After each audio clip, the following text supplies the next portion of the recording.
Hebreos 12:2 dice, puestos los ojos en Jesús, el autor y consumador de la fe, el cual por el gozo puesto delante de él sufrió la cruz, menospreciando el oprobio, y se sentó a la diestra del trono de Dios.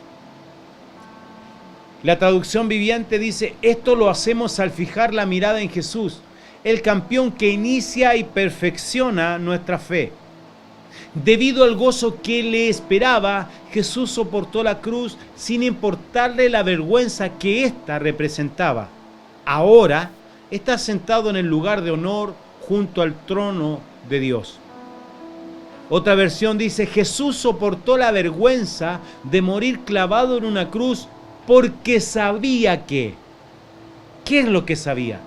Después de tanto sufrimiento sería muy feliz y ahora se ha sentado a la derecha del trono de Dios. Otra versión dice, Yeshua, quien a cambio por obtener la alegría puesta ante él, soportó la ejecución en la estaca como un criminal, despreciando la deshonra. Otra versión dice, debido al gozo que le esperaba, Jesús soportó la cruz, sin importarle la vergüenza que ésta representaba. Ahora está sentado en el lugar de honor junto al trono de Dios. Y la última versión que quiero leer dice, Él sufrió la muerte en la cruz y aceptó la humillación como si no fuera nada.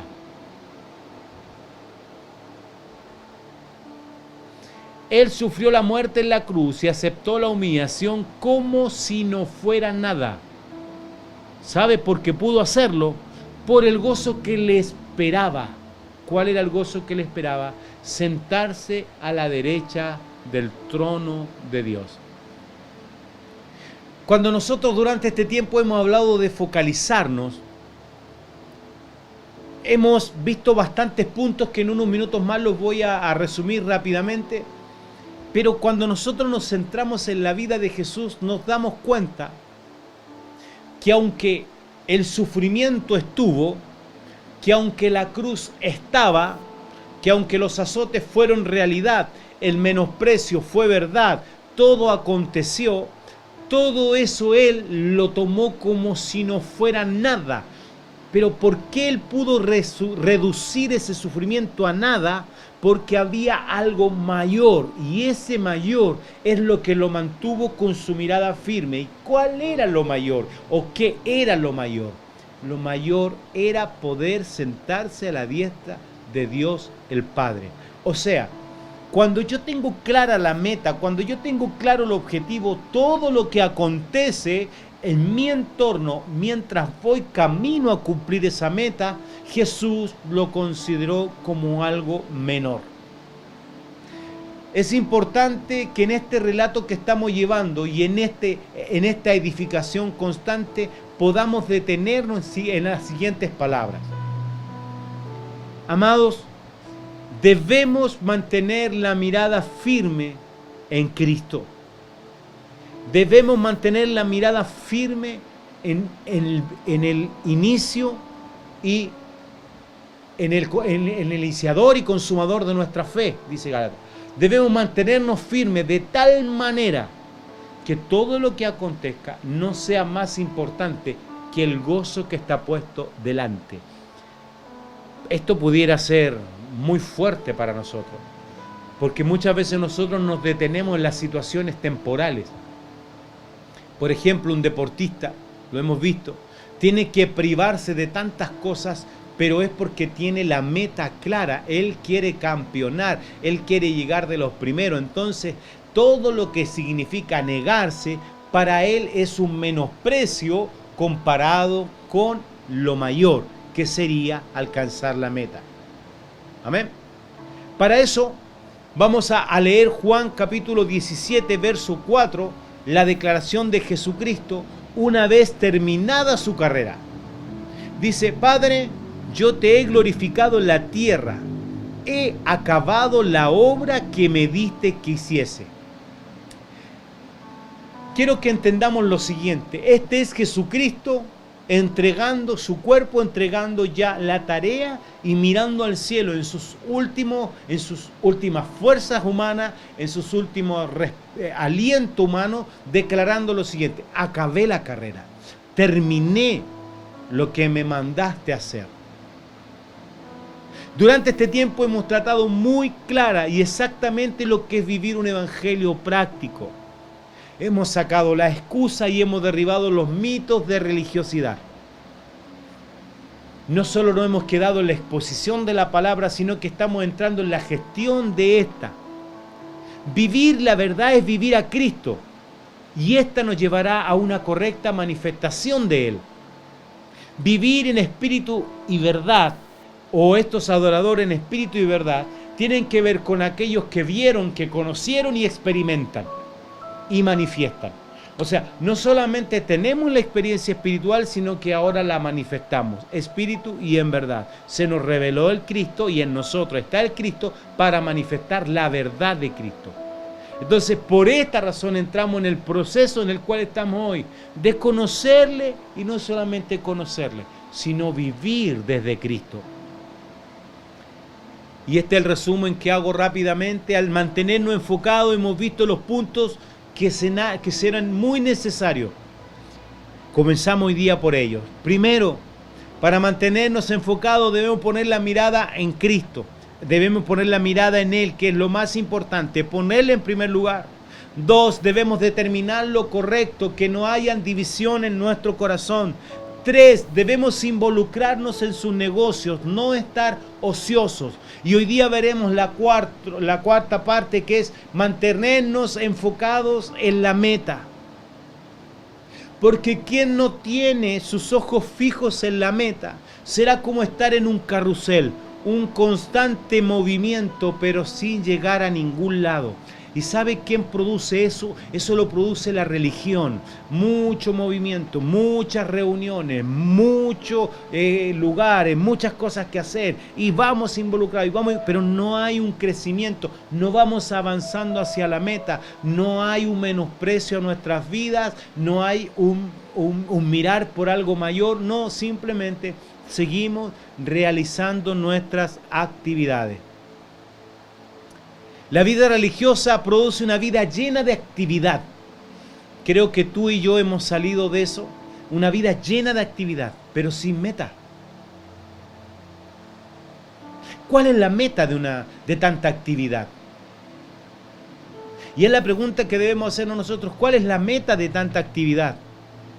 ¿Cuál es la meta de poner tantas demandas en nosotros si no estamos llegando a ningún lugar?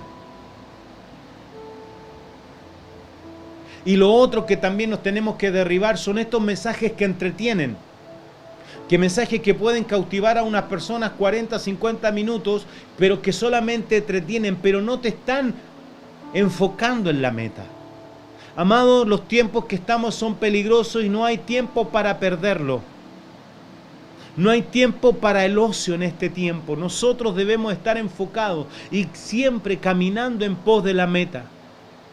Por esta razón hemos estado limpiando de tal manera que solo quede lo que es, y todo lo que no es. ¿Cuál arqueólogo va limpiando? Va sacando todo lo que se fue adhiriendo en el tiempo al objeto principal. En el Evangelio, amado mío, se han añadido muchas cosas de este mundo, se han añadido muchas cosas temporales, muchas doctrinas de hombre, y hemos estado limpiando de tal manera que quede lo puro. Y lo puro será cuando logremos encontrar en el Evangelio al Cristo manifestado. Nos daremos cuenta que eso siempre fue lo puro, lo sin corrupción. Entonces, al limpiar nos nace la pregunta: ¿por qué es tan importante tener la meta clara? ¿Por qué es tan importante tener la meta clara, pastor? Porque hoy día, en un momento de enfocarnos, tenemos que hablar de la meta. ¿Sabe? Porque cuando tú tienes la meta clara, podrás mantenerte enfocado. Vamos a ir desde Santiago al norte de Chile y pasaremos por el norte chico, por donde usted guste, pero la meta es llegar a Arica, por decir algo. Está bien, pasamos, no sé, por Serena o Valle, pasamos por Copiapó, pasamos por Vallenar, pasamos por Antofagasta, pero la meta era llegar a Arica. Entonces, cuando yo no tengo la meta clara, yo me detengo en todas las regiones que encuentre, me detengo en todos los lugares que encuentre y me da exactamente lo mismo llegar a la meta porque no está dentro de mi ruta. Por eso es importante detenernos y decirle a la iglesia cuál es la meta. ¿Cómo podremos mantenernos enfocados en algo que no conocemos? Pablo no se permitía distracción. En Filipenses capítulo 3, verso 13 dice: hermanos, yo mismo no pretendo haberlo ya alcanzado, pero una cosa hago, olvidándome ciertamente de lo que queda atrás y extendiéndome a lo que está por delante, prosigo a la meta. O sea, ¿cuál era la determinación del apóstol? Proseguir a la meta. Pudieran haber habido situaciones, pudieran haber habido persecuciones, naufragios, azotes, encarcelamiento, pero Pablo seguía la meta. Si hoy día tuviéramos que enfrentar a los cristianos de este tiempo con azotes, con encarcelamiento, lo más probable que muchos diríamos: este no es el evangelio que me predicaron, este no es el evangelio que yo quería o el evangelio que yo quería vivir. Le compartí a la congregación cómo una mujer hoy día en Turquía, me parece que tiene que estar escondida porque la andan buscando para matarla por causa de que se puso en un lugar público a adorar a Dios. Amado, hay una cruzada por la cabeza de esa mujer en este instante. ¿Por qué causa? Por adorar a Dios. ¿Por qué estaba encarcelado Pablo? Por la causa de Cristo. ¿Por qué fue azotado? Por la causa de Cristo. ¿Por qué el naufragio? ¿Por qué la persecución? Por la causa de Cristo. La meta que lo movía a él no era hacerse un nombre, sino llegar a la meta, llegar a la medida, llegar a ese día de cumplirlo delante del Señor. Amado, pueden suceder muchas cosas en el camino, pero la meta no va a variar. Usted puede levantar una y otra excusa, pero la meta no varía, la meta no cambia. Y en mis momentos de creatividad puse: por muy hermoso o tenebroso que sea el camino, es solo camino, es solo la ruta, no es el destino. ¿Me entiende? No es el destino.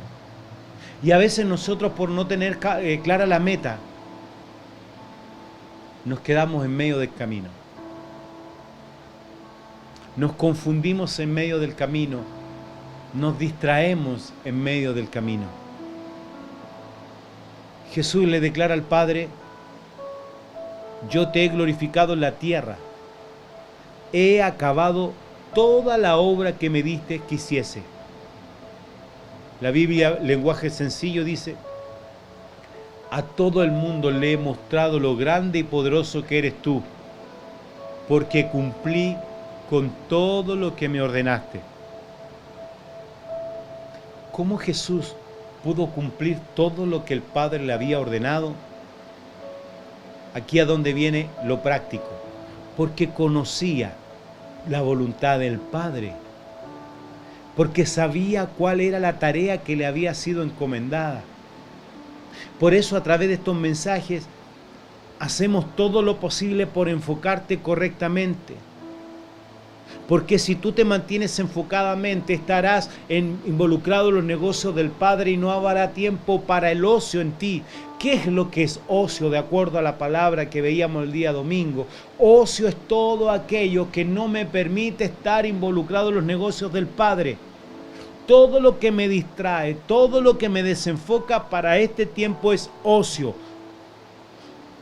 Es alguien ocioso, alguien que no está creciendo en la obra, alguien que no está manifestando la tarea que se le ha sido encomendada. Nosotros hemos sido llamados a ser colaboradores con el propósito eterno. ¿Qué estamos haciendo?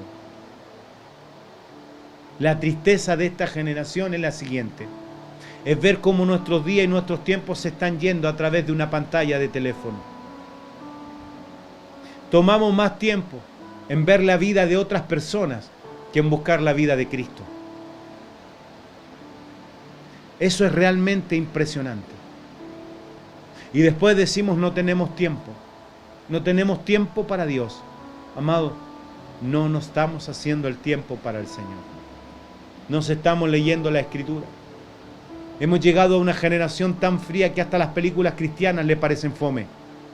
Las películas con contenido, con un mensaje cristocéntrico, ya no las vemos, aunque estén en Netflix. Nos gustan las de terror, nos gustan las de demonio, nos gustan donde la gente es poseída, donde el demonio se mueve en las noches en medio de las camas. Eso es lo que están viendo nuestros hijos, eso es lo que a la gente le está gustando. Por lo menos en mi casa, prohibido de ver ese tipo de películas porque no aportan. Amados míos, algo nos ha llevado a estar de ocioso y no involucrado en los negocios del Padre. Entonces, ¿cómo me involucro en el negocio del Padre? Son preguntas que me nacen. Para eso será necesario, práctico, conocer el deseo del Padre, conocer su voluntad. Usted tiene que conocer los deseos del Padre, conocer su voluntad. Ahora, pastor, ¿dónde, cómo? ¿Dónde está eso? Es que no me ha hablado, amado mío, está tan claramente la voluntad del Padre expresado en la palabra de Dios. Está claramente expresada sobre todos los asuntos de la vida. La voluntad del Padre está expresada en la Biblia, está expresada en el Evangelio, está expresada en la vida de Cristo, está expresada en las cartas, está expresada desde Génesis hasta Apocalipsis. Ahí está expresada la voluntad del Padre. Y la voluntad del Padre es tan clara, es tan precisa, es tan exacta, que la única forma en que un hijo de Dios no dé la voluntad del Padre es porque se desenfocó, es porque está en pecado. Acuérdese que pecado es no dar en el blanco. Muchas veces nosotros decimos pecado es todos esos pecados capitales y empezamos a nombrarlos y decimos todas esas cosas grandes son pecados, las sexuales, las de mente, las de matar, la de codiciar. Amado mío, no dar en el blanco también es pecado. Desde ahí nace la raíz etimológica de cerrar en el blanco. Entonces, para hoy, para este tiempo, para que tú puedas seguir enfocado, necesitas conocer la voluntad del Padre, pero sobre todos los asuntos de la vida. El salmista decía en el Salmo 143, verso 10, enséñame a hacer tu voluntad, porque tú eres mi Dios. Tu buen espíritu me guíe a tierra de rectitud. Amados, aquí está expresada una oración correcta, un sentir del corazón correcto. Enséñame, guíame en tu voluntad, pero que tu buen espíritu, que es el Espíritu Santo y que hoy mora en nosotros, nos lleve a tierra de rectitud, a tierra de justicia, a terminar, a completar, a llegar a la meta sobre lo que has dicho de mí. Para eso debemos entender algunos puntos que quiero compartir. La voluntad del Padre lo gobierna todo. La voluntad del Padre lo gobierna todo. Por ella fueron creadas todas las cosas, amado, y todo cobra sentido cuando está en Él. Nada fuera de Él tiene sentido. Todo debe ser por medio de Él, por Él y para Él. Entonces, la vida de un cristiano solo está en el camino correcto cuando vive a Cristo. ¿Cuál es la meta que debemos llegar a experimentar? Es vivir desde Cristo, vivir a Cristo. Entonces, esto te va a servir a ti y a mí, al igual que la balanza de hace algunos días, para una autoevaluación. Este fruto que salió de mí es de Cristo. Este fruto que estoy dando es Cristo. Esta acción que estoy teniendo es Cristo. ¿Es esta la tarea que el Padre me dio? ¿Es esta la tarea que el Padre determinó sobre mi vida? ¿Vivir a Cristo o estoy viviendo a Miguel? ¿O estoy viviendo no, póngale su nombre, o estoy viviendo según mi vida o según mi manual? ¿O estoy amoldándome a este mundo? ¿Vivo según el mundo o vivo según Cristo? Pero nosotros fuimos llamados a vivir conforme a Cristo. Por eso nosotros declaramos que hasta que Cristo lo sea todo en nosotros, vamos a seguir con estos mensajes. Hasta que todos lleguemos, vamos a seguir con estos mensajes de enfocarnos en Él, enfocarnos en las cosas eternas. El Padre tiene una voluntad corporativa y esa voluntad corporativa es para cada uno de nosotros. ¿Cuál es? Que Cristo sea la cabeza y nosotros la expresión de esa cabeza como su iglesia. Pero también tiene una voluntad individual sobre cada uno de nosotros, hay asunto individual, pero también tiene que ver con que Cristo lo sea todo en nosotros. Entonces, si Cristo lo es todo en Miguel, si Cristo lo es todo en Constanza, si Cristo lo es todo en Juan, cuando todos estos se reúnen, vuelven y son uno solo, son Cristo. Los individuos tienen la voluntad de que seamos Cristo, para que estos individuos que son Cristo colaboren como piedras vivas a la edificación de esta iglesia. Y esta iglesia tiene un nombre, el cuerpo de Cristo. Entonces, cuando nosotros estamos viendo el tema de mantenernos enfocados y vivir una vida práctica en este evangelio, debemos considerar si mi camino tiene como meta llegar a dar la medida de Cristo. Preguntas para el día de hoy. ¿Tú y yo estamos en carrera? ¿O estamos en el carrusel no yendo sin ningún lado? Simplemente lo pasamos bien arriba del carrusel, pero no estamos avanzando, no estamos creciendo, no estamos manifestando. Por eso es tiempo de hacerte este autoanálisis. ¿Estás en la carrera correcta? ¿Vamos en el camino correcto? ¿Tienes clara la meta? ¿O cualquier cosa en el camino te va a detener? ¿O cualquier cosa en el camino te va a distraer?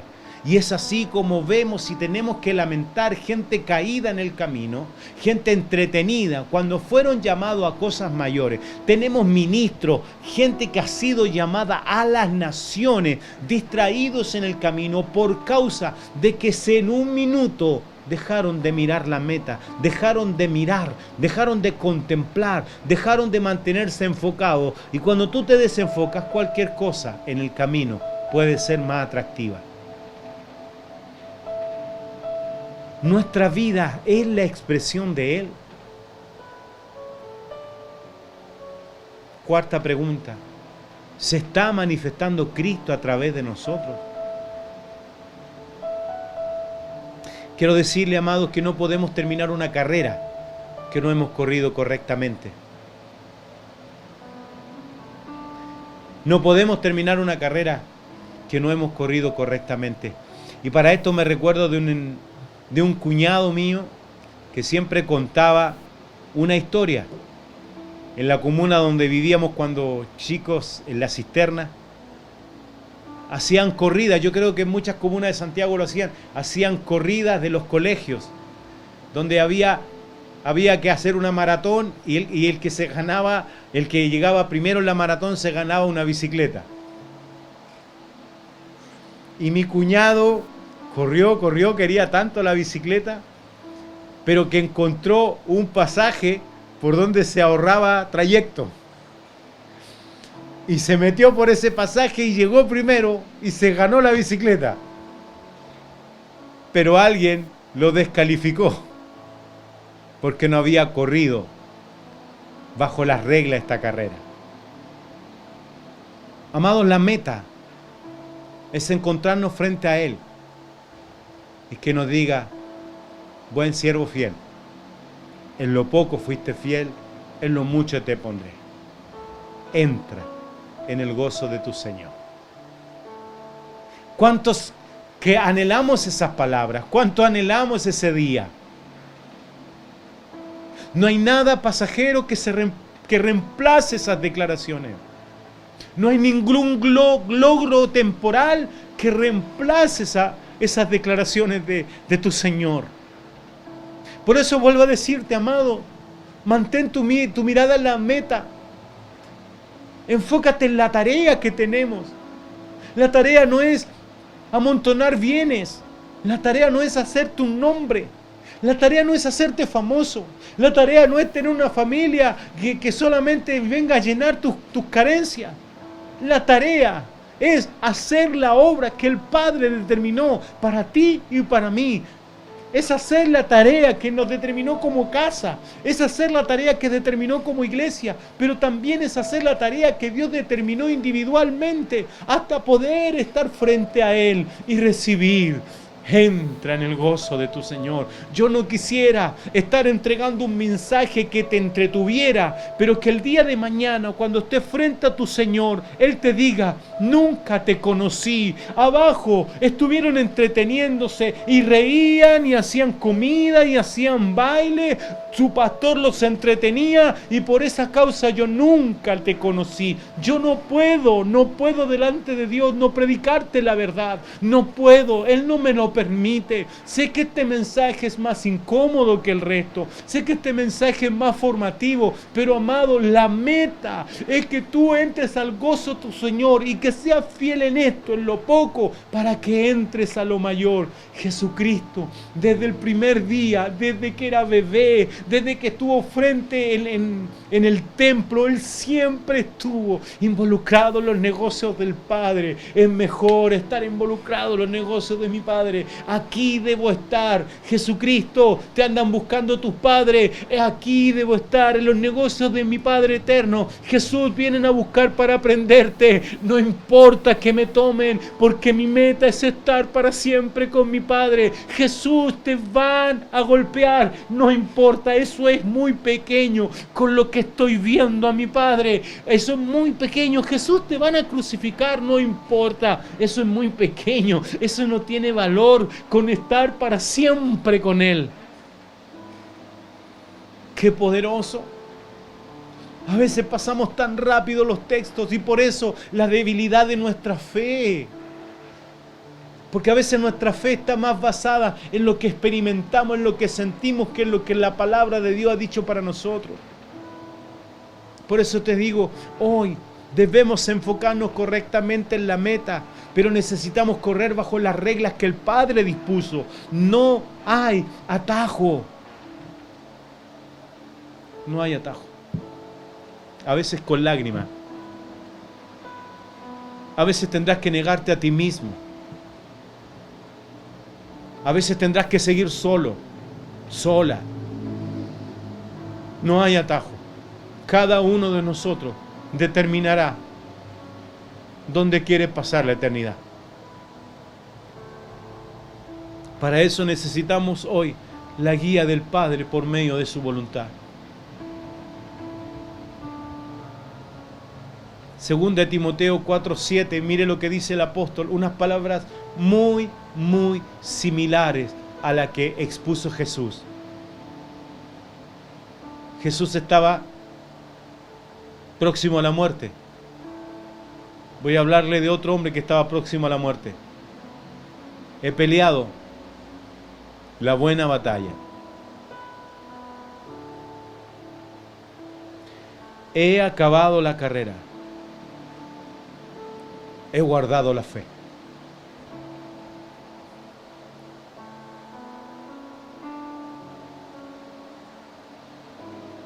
Amados, para una iglesia enfocada, esta debiera ser una declaración tremenda. ¿Sabe? Esta carta se la estaba escribiendo a su discípulo Timoteo, que estaba viviendo una crisis por causa de la fe. Y Pablo dice, yo ya estoy próximo a la muerte. Yo ya estoy próximo a partir, hijo. Pero tú, permanece fiel. Pablo usa una declaración muy similar a la de Cristo. Y es terminar algo. Es concluir algo. Es terminar una tarea.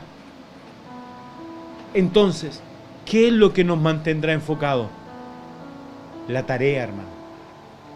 Saber cuál es la demanda que debemos cumplir. Tú y yo somos parte de algo mayor a lo que vemos. Somos parte del plan y propósito eterno. Trabajar en pos de este plan y propósito es el mayor y primer mandato que tenemos. Por eso debemos mantener el enfoque. Por esto cada uno de nosotros debemos tener por lo menos 2 puntos muy claros en nuestra vida. Como cristianos, 2 puntos mínimos muy claros. Primero, el plan eterno, el propósito eterno, que Cristo lo sea, que Cristo sea visto en todo, que Él tenga la preeminencia en todo, que Él sobresalga sobre todas las cosas.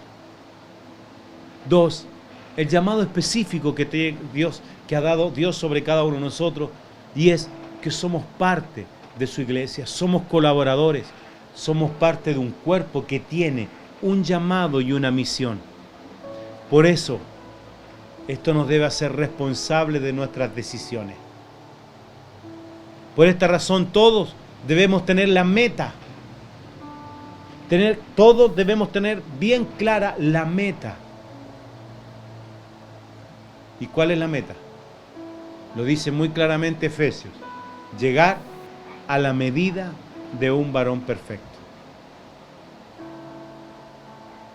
Hasta que todos lleguemos a la unidad de la fe y del conocimiento del Hijo de Dios, a un varón perfecto, a la medida de la estatura de la plenitud de Cristo, sino que siguiendo la verdad en amor, mire lo que dice, crezcamos en todo en aquel que es la cabeza. ¿Quién es la cabeza? Cristo. ¿Cuál es la meta? Que Cristo siga creciendo en nosotros. ¿Hasta cuándo? Hasta verle para siempre. Hasta despertar a su imagen. Por eso no importa cuánto has avanzado. No es para gloriarnos de nuestros logros. Despojémonos de lo que quedó atrás, pero prosigamos a la meta. No podemos seguir viviendo de experiencias de hace 30, 40, 10, 5 años. Es más, la experiencia del año pasado ya no te sirve porque seguimos avanzando. Hay muchas personas que corren años en una congregación. Pueden correr 5 años y se detienen 10. Y tú los ves que quedaron pegados esos 5 años que caminaron. Y te hablan del pasado y te hablan del pasado cuando eso ya pasó. Yo te estoy hablando. ¿Cuál es tu presente en Cristo? ¿Cuál es tu meta presente?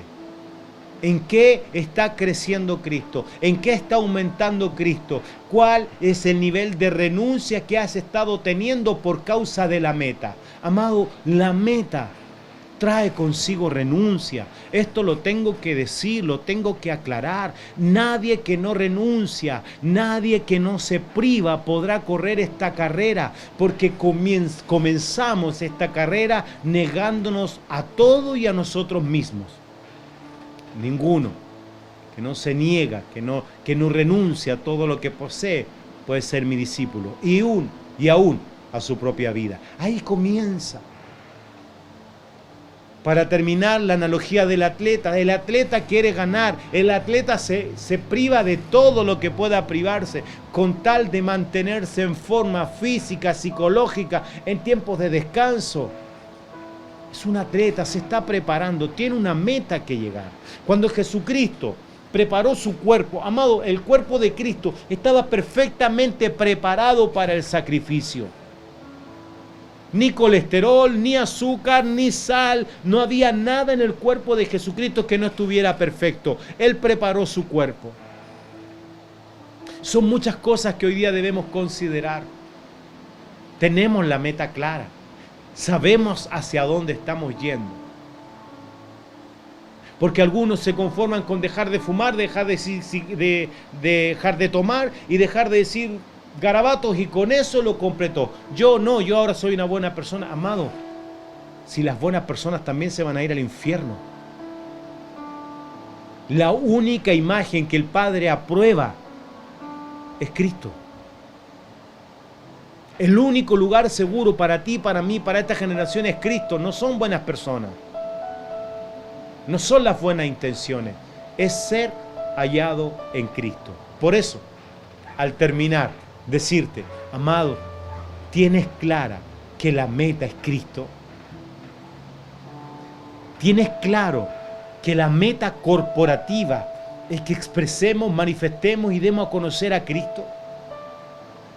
La meta individual es que Cristo sea formado en cada uno de nosotros y desde ahí poder colaborar a la edificación de este edificio. Esa es la meta. La meta es el día que despertemos a su imagen, que lo veamos cara a cara, que recibamos entre en el gozo del Señor. Todo lo demás es pasajero. Yo siempre hago esta alusión del hermano del mes. Hay distintas empresas que premian al mejor trabajador del mes. Pero amados, no es por un mes, no es por un día, no es por 10 años. Es hasta que todos despertemos a su imagen. Es hasta que todos lleguemos. Por eso, al terminar el día de hoy, decirte que a la negación del ocio le vamos a añadir enfocados en la meta. Enfoquémonos en la meta. ¿Para qué? Para que no haya distracción en medio del camino. Amén.